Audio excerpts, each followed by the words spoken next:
ये चौथे भाग की कथा आप सुनने के लिए जा रहे हैं। शूर्पणखा लक्ष्मण संवाद। एक बार भगवान का संकीर्तन।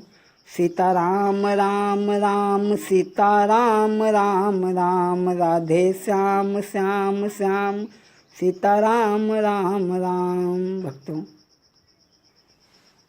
शेष भगवान ने छोटा रूप बना करके चल दिए। छोटा रूप धारी ते ही काला, पहुँचो जहाँ द्वार मही पाला। छोटा रूप बना करके राजा भानु प्रताप के द्वार पे पहुँची। गेट में महल के अंदर घुसने लगे। सिपाही ने देखा कि ये सर्प जा रहा है। राजा भी टहल रहे थे, राजा की भी नज़र पड़ गई। द्वारपाल मारन कहाँ धावा, तुरत आई मही पाल छुड़ावा। तुरंत आकर के राजा ने कहा, नहीं नहीं नहीं, जीव को मारना पाप होता है, इसे उठा करके फेंक दो। राजा ने अंतर को बुलवाया, फौरन बाहर फेंकवा दिया। शेष भगवान ने सोचा कि अब की बार में कैसे राजा को डसा जाए, तो राजा की लेटिन में जाकर के बैठ गए शेष भगवान। डोल डाल हित नप जब गयऊ, ताही देखी अति विस्मय भयऊ। राजा जब डोल डाल के लिए गया तो देखा कि ये सर्प तो अभी वहाँ था, इतनी जल्दी यहाँ आ गया। फौरन ही अंतर को बुलवाया, उठवा करके बाहर फेंकवा दिया। शेष भगवान ने सोचा, इतना दयालु राजा ये दूसरे की स्त्री को कैसे मार सकता है।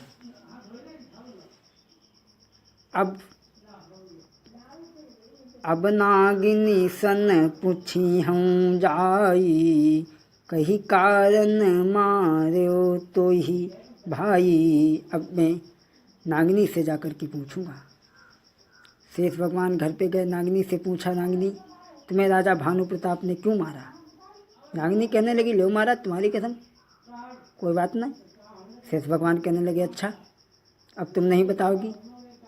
अब राजा सन पूछी हूँ जाई, पर त्रिय पर क्यों हाथ उठाई।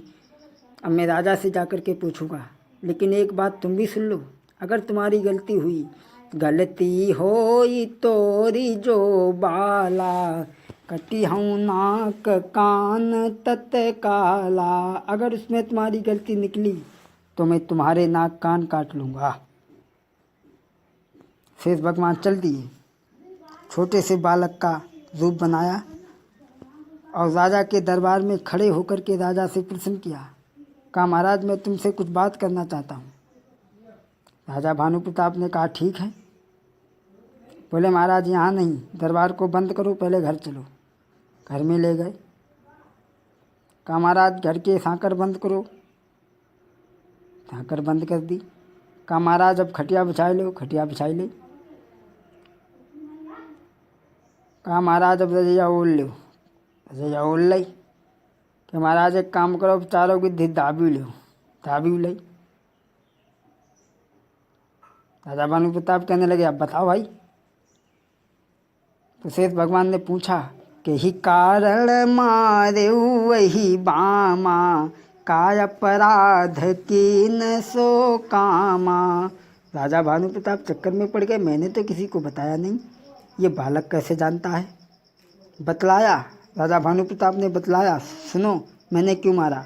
संबर नाग दूसयति भारी, आलिंगन की न्यू वही नारी। ताही देखी भयो क्रोध अपारा, ताते मारे ताही कुमारा। इसलिए मैंने मारा। शेष भगवान को भानु प्रताप ने बताया। शेष भगवान अपने प्रण को पूरा करने के लिए घर को चल दिए। और इधर नागिनी ने सोचा, अगर राजा भानु प्रताप ने बता दिया तो क्या होगा। नाक कान काट ही मम स्वामी, ताते होई बहुत बदनामी। इसीलिए वो नागिनी पटकी पटकी फनु मरी गई बामा, शेषनाग आए निज धामा। शेषनाग अपने धाम को आए, देखा कि नागिनी मरी हुई पड़ी है। ताही देखी शीतल भई छाती, देखा कि वो मर गई। और जब मर गई तो शेष भगवान ने देखा, ताई देखी शीतल भई छाती, जन्मी सूर्पणखा कुल गाती।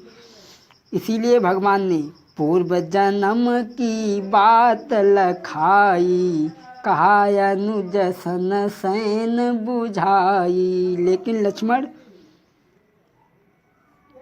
प्रभु आज्ञा बिन लखन कुमारा, काम नहीं करई वो कोई। बिना प्रभु की आज्ञा की लक्ष्मण कोई काम करते नहीं। तो भगवान ने सारा किया, लक्ष्मण अपना बदला लो। तो शूर्पणखा के नाक कान लक्ष्मण ने काटे थे। ये कथा आपने सुनी है, वही जाने पहचाने विनय कुमार शास्त्री, जिला हरदोई वाले ग्राम सरदार नगर। आशा करते हैं और हमें विश्वास है कि आप लोगों को हमारी कथा अच्छी लगेगी। इसके आगे भी मैंने कई एक कथाएं दूंगा मैं आपको आगे चल कर के। कथा तो कथा ही है, ज़्यादा समय तो नहीं मिल पाता है, समय मिल पाता है वैसी ही कथा हम आप लोगों को देते हैं।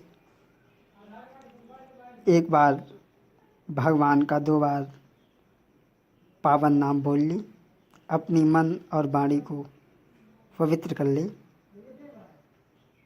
जय राधा रमण बिहारी, जय राधा रमण बिहारी, जय राधा रमण बिहारी, जय राधा रमण बिहारी। जिस देश में जिस भेष में परदेश में रहो, जय राधा रमण बिहारी, जय राधा रमण बिहारी। गोविंद तुम्हारी जय होवे, गोपाल तुम्हारी जय होवे। राधा के सजन तेरी जय होवे, गोपाल तुम्हारी जय होवे। बोलिए सच्चिदानंद भगवान की। भक्तों, ये कथा आपने सुनी विनय यादव चैनल में। एक बार जयकारा लगाएं। बोलिए वृंदावन कृष्णचंद्र भगवान की।